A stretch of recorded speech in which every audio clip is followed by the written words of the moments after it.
Hi hello నమస్తే అందరికీ. Welcome to TLG studies. Okay, ఇప్పుడు 6వ తరగతి ఉపవాచకానికి సంబంధించి ఆల్రెడీ 2 లెసన్ల గురించి తెలుసుకోవడం జరిగింది. ఇప్పుడు 3వ లెసన్ నుంచి బుల్లెట్ పాయింట్స్ అయితే ఇక్కడ నేను డిస్కషన్ అయితే చేయడము జరుగుతుంది. ఇక్కడ 6వ తరగతి ఉపవాచకానికి సంబంధించి 3వ పాఠం పేరు ఏం పేరు అని అంటే ఎలుకమ్మ పెళ్ళి. ఎలుకమ్మ పెళ్ళి. ఈ ఎలుకమ్మ పెళ్ళి అనేటువంటి పాఠ్యాంశాన్ని గురించి చూసినట్లయితే ఎలుకమ్మ పెళ్ళి అనేటువంటి ప్రస్తుత పాఠ్యభాగం నేషనల్ బుక్ ట్రస్ట్ వాళ్ళు ప్రచురించినటువంటి సరస వినోద కథల నుండి గ్రహింపబడింది. ఎలుకమ్మ పెళ్ళి మరి ఏంది సారాంశం అని చూసినట్లయితే, మనకు పిల్లలు లేరు కదా, మీ మంత్రశక్తిని ఉపయోగించి ఈ ఎలుకను పాపగా మార్చండి అని అన్నది ఎవరు అని అంటే బ్రహ్మయ్య భార్య. బ్రహ్మయ్య భార్య ఏం చెప్తుంది అని అంటే, మనకు పిల్లలు లేరు కాబట్టి ఎలుకను మన పాపగా మార్చమని బ్రహ్మయ్య భార్య బ్రహ్మయ్యతో అడుగుతుంది. అంటే ప్రశ్న ఎట్లా అడుగుతాడు అని అంటే, మనకు పిల్లలు లేరు కదా, మీ మంత్రశక్తిని ఉపయోగించి ఈ ఎలుకను పాపగా మార్చండి అని అన్నది ఎవరు అని అంటే బ్రహ్మయ్య భార్య. ఇక్కడ బ్రహ్మయ్య మంత్రశక్తితోటి పాపగా మార్చిన ఆ ఎలుకకు ఏమని పేరు పెట్టారు అని అంటే మూషిక బాల అనేటువంటి పేరు పెట్టడము జరిగింది. నాన్నగారు నన్ను ఇక్కడ నుండి తీసుకుపోకండి, నవరాత్రులు అయిపోయేదాకా నేను ఇక్కడే ఉంటాను అన్నది ఎవరు అని అంటే మూషిక బాల. అంటే వినాయక చవితి పండుగ వచ్చినటువంటి సందర్భంలో నవరాత్రులు నిర్వహించారు. ఆ నవరాత్రుల సమయంలో ఆ అమ్మాయి పోయి అక్కడే ఉన్నది. 9 రోజులు అయిపోయిన దాకా నేను అక్కడి నుంచి కదలను అని తన తండ్రి గారైనటువంటి బ్రహ్మయ్యకు చెప్పడము జరుగుతుంది. రైట్, ఇక్కడ మీ అమ్మాయిని పెళ్లి చేసుకోవడం నాకు ఇష్టమే, కానీ ఆమెకు నేను నచ్చానో లేదో అడగండి అని అన్నది ఎవరు అని అంటే సూర్యుడు. మూషిక బాల సూర్యుణ్ణి, వాయుదేవుణ్ణి, మేఘుణ్ణి, మేరు పర్వతుణ్ణి కాదని మూషికరాజుని వివాహము చేసుకుంటుంది. ఇది మొత్తం స్టోరీ యొక్క బుల్లెట్ పాయింట్స్. ఇది ఎలుకమ్మ పెళ్లికి సంబంధించి ఎలుకకు పెళ్లి సంబంధాలు చూసినటువంటి సందర్భంలో ఆ మూషిక బాలకు సూర్యుని సంబంధం వస్తే సూర్యుని సంబంధం కాదంటదంట, వాయుదేవుని సంబంధం వస్తే వాయుదేవుని కూడా కాదంటది, మేఘుడిని కూడా కాదంటది, పర్వతరాజును కూడా కాదంటది. లాస్ట్కు మూషిక బాల ఎవరిని పెళ్లి చేసుకుంటది అని అంటే మూషిక రాజును పెళ్లి చేసుకోవడము జరుగుతుంది. ఓకే, ఇది అంటే ఎలుకమ్మ యొక్క పెళ్లికి సంబంధించినటువంటిది. ఇది సరస వినోద కథల నుంచి గ్రహింపబడింది. నేషనల్ బుక్ ట్రస్ట్ నే సంక్షిప్తంగా ఏమంటాం అని అంటే ఎన్బిటి అని మనము అంటాం. Okay right. తర్వాత ఉన్నటువంటి పాఠ్యాంశము ఉపవాచకాలకు సంబంధించి తర్వాత ఉన్నటువంటి పాఠ్యాంశం ఏంటంటే తెలంగాణ పల్లెలు సంస్కృతి. ఈ తెలంగాణ పల్లెలు సంస్కృతికి సంబంధించి చూసినట్లయితే తెలంగాణ పల్లెలు అనేటువంటివి సంస్కృతికి పట్టుకొమ్మలు. తెలంగాణ పల్లెలు అనేటువంటివి సంస్కృతికి పట్టుకొమ్మలు.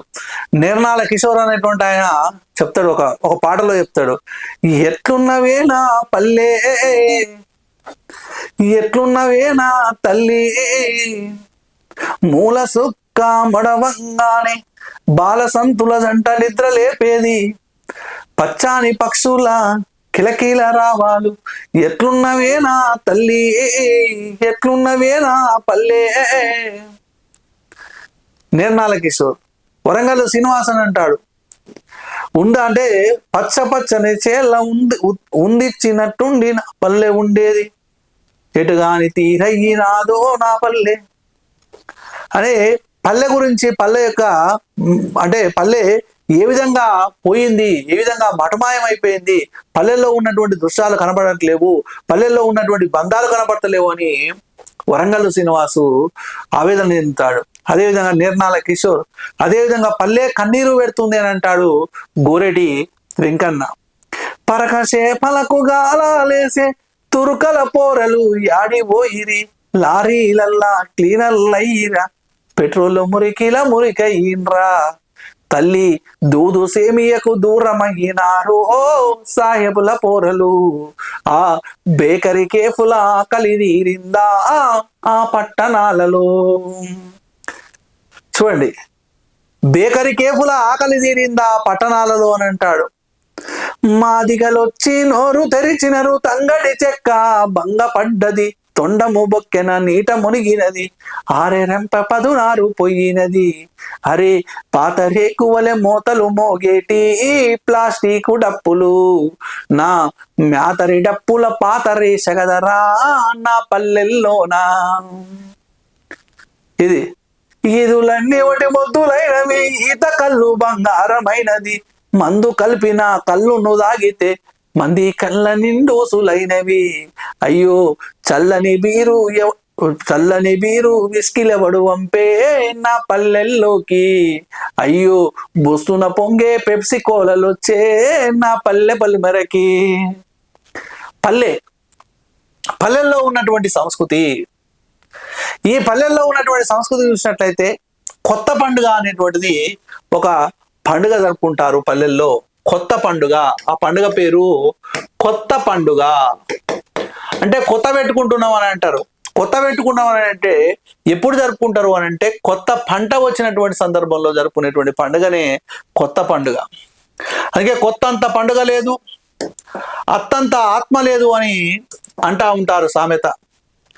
కొత్తంత పండగ లేదు, అత్తంత ఆత్మ లేదు అని అంటారు. అడగొచ్చు, కొత్తంత పండుగ లేదు, ఏమంత ఆత్మ లేదు అని తెలంగాణ పల్లెల్లో సామెత ఉన్నది అని అంటే అత్తంత ఆత్మ లేదు, అంత ఆత్మ లేదు అని తెలంగాణలో ఒక సామెత.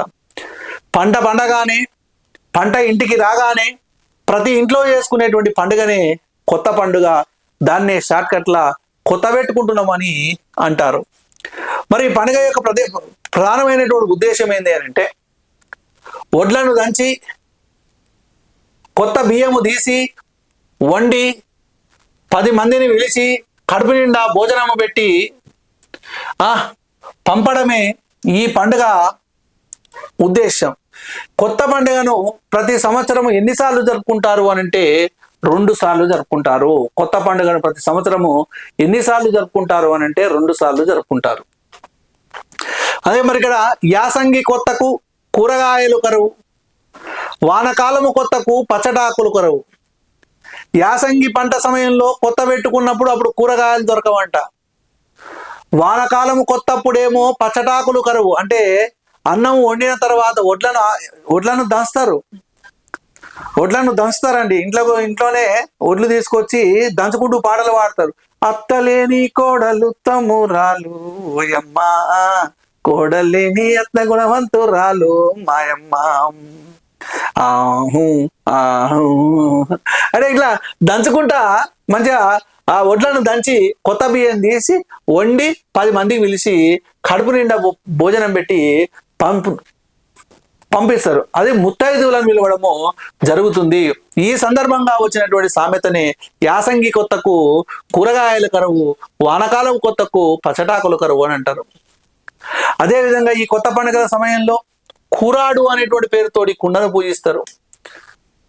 కూరాడు గిన్నె, కూరాడు కుండ, గిన్నె కాదు, కూరాడు కుండ. అసలు గిన్నెలు పెడుతుర్రు కానీ ఈ మధ్యలో కూరాడు కుండ. ప్రతి పండుగ సమయంలో కానివ్వండి, శుభకార్యాల సమయంలో కూరాడును పూజించేటువంటి వారు. ఈ కూరాడులో ఉన్నటువంటి కలి ఆధారంగానే కలెన్నం అనేటువంటిది ఉండేది. పొల్లు ఉండేది అనమాట అన్నం. Okay, right. ఇది కొత్త పండుగకు సంబంధించి. తర్వాత సాగువాటు పండుగ.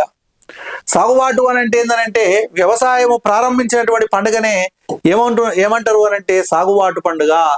ఈ సాగువాటుకు సంబంధించి ఒక సామెత ఉన్నది. సాగువాటు నాడు సాగకపోతే సాలంతా ఆగిపోతుంది. మరి ఇక్కడ సాగువాటు అని అంటున్నారు. సాగువాటు అని అంటే రైతు వ్యవసాయము ప్రారంభించేటువంటి మొట్టమొదటి రోజే సాగువాటు పండుగ. దీన్నే ఏరువాక పండుగ అని, ఏరొంక పండుగ అని కూడా అంటారు. సాగువాటు పండుగకి ఏరువాక పండుగ లేదా ఏరొంక పండుగ అని అంటారు. ఈ సాగువాటు పండుగ రోజు ఒక పొద్దు ఉంటారు. రైతులు ఒక పొద్దు ఉండడము జరుగుతుంది. ఓకే, పండించినటువంటి పంటను అన్ని కులాల వారికి ఎరం పేరుతోటి పంచడము జరుగుతుంది. ఎరం పేరుతో పంచడం జరుగుతుంది అంటే పంట వచ్చిన తర్వాత మంగళాయన కటింగ్ చేసినందుకు మంగళాయనకు కొన్ని ఓట్లు, నాగలి చేసినందుకు వడ్లాయనకు కొన్ని, వడ్రంగాయనకు కొన్ని ఓట్లు, కర్రు చరిచినందుకు, అదేవిధంగా మరి కమరాయనకు, ఇట్లా ఊర్లో ఉన్నటువంటి వ్యవసాయం సందర్భంగా ఊర్లో ఉన్నటువంటి ఏ కులాల వాళ్ళైతే ఆ రైతులకు సహాయం చేస్తారో వాళ్ళకు ఎరం అనేటువంటి పేరుతోటి వచ్చినటువంటి పంటను పంచేటువంటి వాళ్ళు అని అంట. ఈ రోజు ఒక్క పొద్దు ఉంటారు, అంటే సాగుబాటు నాడు పోయి కొంచెం పాలతోటి తోమి గడపాలతోటి ఇట్లా పెగిలిచ్చి కొంచెము వ్యవసాయం చేసి కొబ్బరికాయ కొట్టి ఊదుబత్తీలు ముట్టించి కుంకుమ పసుపు ఇట్లా జల్లేసేసి మంచిగా పూజలాగా చేస్తారు. ఆ రోజు మధ్యాహ్నం వరకు అన్నం తినకుండా ఉంటారు రైతులు.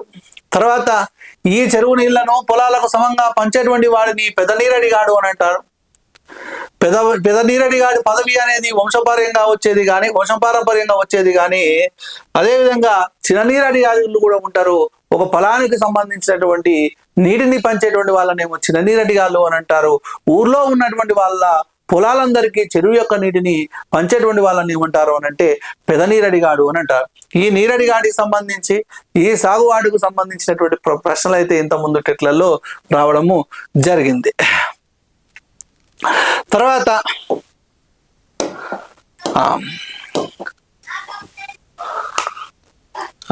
వాగ్గేయకారుడు రామదాసు. మరి వాగ్గేయకారుడు రామదాసు చూసినట్లయితే కంచర్ల గోపన్ననే రామదాసు అని అంటారు. దాశరథి కరుణాపయోనిధి అనేటువంటి మకుటంతో దాశరథి శతకాన్ని రాసినటువంటి వ్యక్తి ఎవరు అనంటే కంచర్ల గోపన్న. ఆ కంచర్ల గోపన్ననే రామదాసు అని అంటారు. మరి ఇక్కడ ఏంది రామదాసుకు సంబంధించినటువంటి పాఠ్యాంశము అని అంటే తెలుగు సాహిత్యంలో మలికిబరాముడు అని అంటే గోలుకొండ ప్రభు అయినటువంటి ఇబ్రాహీం కులీ కుతుబ్ షా. ఇది కూడా అడిగిండు. తెలుగు సాహిత్యంలో మలికిబరాముడు అని అంటే ఎవరు? గోలుకొండ ప్రభు అయినటువంటి కులీ కుతుబ్ షా. గోలుకొండ రాజ్యాన్ని పాలించినటువంటి చిట్ట చివరి రాజు అబుల్ హసన్ కుతుబ్ షా తానీషా. అబుల్ హసన్ కుతుబ్ షా ఇతని యొక్క బిరుదు తానీషా. తానీషా అని అంటే అర్థం ఏంటనంటే తానీషా అంటే మంచి రాజు అని అర్థం. తానీషా అని అంటే ఏమని అర్థం అని అంటే మంచి రాజు అని అర్థం. గోల్కొండ రాజ్యాన్ని పరిపాలించినటువంటి చిట్ట చివరి రాజు ఎవరు అంటే అబుల్ హసన్ తానీషా. అబుల్ హసన్ కుతుబ్ షా. ఈ కుతుబ్ షాకి బిరుదు ఏందనంటే తానీషా. కాబట్టి అందరు ఏమని అంటారంటే అబుల్ హసన్ తానీషా అని అంటారు. తానీషా అంటే ఎవరు అనంటే మంచి రాజు అని అర్థం. తానీషా యొక్క కొలువులో అక్కన్న మాదన్నలు మంత్రులుగా ఉండేటువంటి వాళ్ళు. అక్కన్న మంత్రిగా దండనాయకునిగా బాధ్యతలు నిర్వహించాడు. అదేవిధంగా మాదన్న ప్రధానమంత్రి. అక్కన్ననేమో మంత్రిగా దండనాయకునిగా బాధ్యతలు నిర్వహించాడు. మాదన్ననేమో ప్రధానమంత్రి. మాదన్న యొక్క అసలు పేరు సూర్యప్రకాశరావు. మాదన్న యొక్క అసలు పేరు ఏం పేరు అని అంటే సూర్యప్రకాశరావు. ఓకే, ఇప్పుడు కంచర్ల గోపన్న గురించి తెలుసుకుందాము. క్రీస్తకం 17వ శతాబ్దంలో ఖమ్మం జిల్లా నేలకొండపల్లి, ఇప్పుడు భద్రాద్రి కొత్తగూడెం జిల్లా నేలకొండపల్లి అనేటువంటి గ్రామంలో లింగన్న కామమ్మ అనేటువంటి దంపతులకు గోపన్న జన్మించాడు. రఘునాథ భట్టాచార్యుల వద్ద వైష్ణవ దీక్ష తీసుకున్నాడు. గోపన్న భార్య పేరు కమల. గోపన్నకు కబీరదాసు తారక మంత్రోపదేశం చేశాడు. గోపన్న యొక్క కుమారుని పేరు రఘురాముడు. కంచర్ల గోపన్న ఏ శతాబ్దానికి సంబంధించిన వాడు అని అంటే 17వ శతాబ్దము. కంచర్ల గోపన్ననే రామదాసు అని అంటారు, భక్త రామదాసు. ఈయన నేలకొండపల్లిలో జన్మించిండు లింగన్న కామమ్మ అనేటువంటి దంపతులకు. ఈయన ఎవరి దగ్గర వైష్ణవ దీక్ష తీసుకున్నాడు అంటే రఘునాథ భట్టాచార్యుల దగ్గర వైష్ణవ దీక్ష తీసుకోవడము జరిగింది.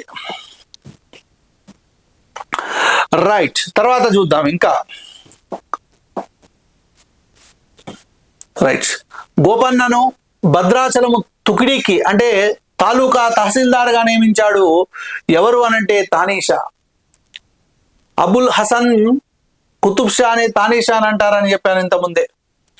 గోపన్న కుమారుడు వేడి గంజి గుంటలో పడి మరణించినప్పుడు రాముడిని వేడుకోవడంతో మళ్ళీ బతుకుతాడు గోపన్న కుమారుడైనటువంటి రఘురాముడు.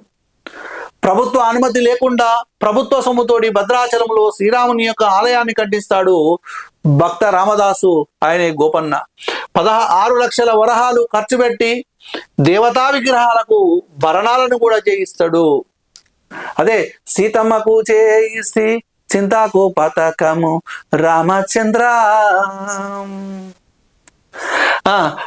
ప్రభుత్వ సొమ్మును ఖర్చు పెట్టాడని 12 సంవత్సరాల పాటు గోపన్నను చెరసాలలో బంధిస్తాడు తానీషా. రామలక్ష్మణులు ఇద్దరు మారువేషాలతోటి తానీషా దగ్గరకు వెళ్ళి పైకం కట్టి రామదాసునంట విడిపిస్తారనంట. రామదాసు యొక్క కీర్తనల విషయానికి వచ్చినట్లయితే శ్రీరామ శ్రీరామ నీరామం, చూడండి, శ్రీరామనామము మర్వాము సిద్ధామయమునికి వెరవాం. శ్రీరామనామం మర్వాం సిద్ధామయమునికి వెరవాం.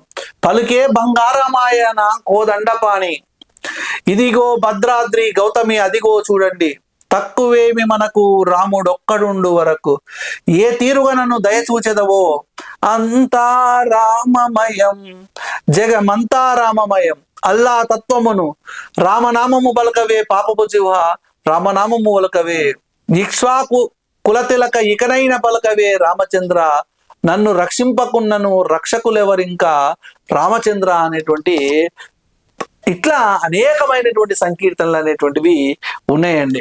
సీతమ్మ తల్లి శ్రీరామునితో, స్వామి పూర్వం మీరు ప్రహ్లాదుని గజరాజుని రక్షించలేదా, నా మనవి విని తొందరగా రామదాసుని చెరసాల నుండి విడిపించండి, పైకము చెల్లించి రామదాసుని రక్షించండి అని మరి సీతమ్మ తల్లి శ్రీరామునితోటి ప్రార్థించిందనంట.